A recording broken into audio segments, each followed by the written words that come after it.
Lois Lusk grew up in the 1930s and 1940s in Fresno, California, raised by her mother and grandmother. While helping out in her grandmother's tea room, Lois learned about people and what they were interested in, a skill she relied on during her award-winning career as a journalist. She graduated from Clovis High School, where she served as editor of school newspaper, The Cougar's Growl, and as a senior class officer. She was also made an honorary member of the Future Farmers of America for her volunteer work helping widowed farmers prune their. Lois graduated from Fresno State University in 1953 with a Bachelor of Arts in Journalism. Within days of graduation, she married her college sweetheart, Lois McFarland. During college summer break, she attended Naval Reserve Officer Candidate School at Great Lakes Training Center, Illinois, but after her marriage was excused from commissioned service. Instead, she became a reporter for the Fresno Bee newspaper while Lauren finished college, and then followed him to Washington, D.C. and Hawaii as a Navy wife. She took an 11-year sabbatical from journalism to have their 5 sons, Craig, Todd, Keith, Lyle, and Glenn, and to make 6 moves across the country and back again. In 1965, she resumed her journalism career, writing for 3 San Fernando Valley newspapers while living with her family in Northridge, California. In 1970, the McFarlands moved back to Fresno, and she resumed writing for the Fresno Bee, including a column called Side Lights. 6 years later, Lauren's job took them to St. Louis, where Lois served as a teacher's aide at Parkway West School, then worked for suburban newspapers as a reporter.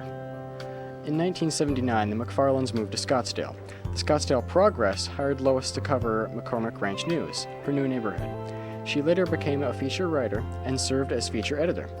During her 22 years at the paper, she covered hard news and wrote countless features, but is best remembered for her Lois McFarland column on community life and organizations that she wrote for 12 years. Throughout her time at the Progress and Tribune, Lois won numerous awards from local and state journalism for her writing and photography. The Arizona Press Club honored Lois with its Distinguished Service Award in 1993. Most important to Scottsdale, she has helped many communities, organizations, individuals, and causes by creating awareness of their activities and needs. She retired from the Scottsdale Tribune in 2001. Since arriving in Scottsdale, McFarland has been involved in breadth and depth of the community as a volunteer. She serves on the Scottsdale Historical Society Advisory Board and is a museum docent. She is currently a member of the Partners for the Paiute Neighborhood Center Board. Lois has served on the Scottsdale Sister Cities Association Board, Scottsdale Library Advisory Commission, and Scottsdale Historic Preservation Commission. She's been an active member of Seroptimist International of Scottsdale and Scottsdale Leadership Class 15. She was recognized as the Women of Scottsdale's 2000 Woman of the Year and received the American Buffalo Soldiers Reenactors Association Frederick Remington Journalism Award in 2001. Lois also serves on the Mission Council of Mountain View Presbyterian Church, where she is an elder. McFarland, a prolific writer on Scottsdale history, wrote the Partners in Progress section of Scottsdale, Jewel in the Desert, in the mid-1980s. The historical for Scottsdale, a portrait of color in the early 1990s, and co-authored the Share the Heritage section of Historic Scottsdale, a Life from the Land Coffee Table book in 2001. She has also hosted on several segments of Yesterdays on City Cable 11.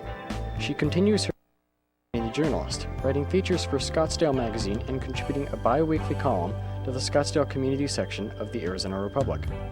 When she's not writing, attending community events, or volunteering, she and Lauren enjoy traveling, especially to visit their sons, daughters-in-law, and 9 grandchildren. They also took a memorable trip to Nairobi, Kenya in 1999. Visiting one of their church's missions in the Maasai region. A gracious, talented woman sums up her goal in combining journalism with community service.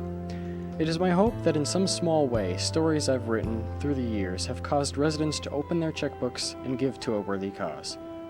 Or, as an award nominator said of her, Lois never takes a vacation from her job.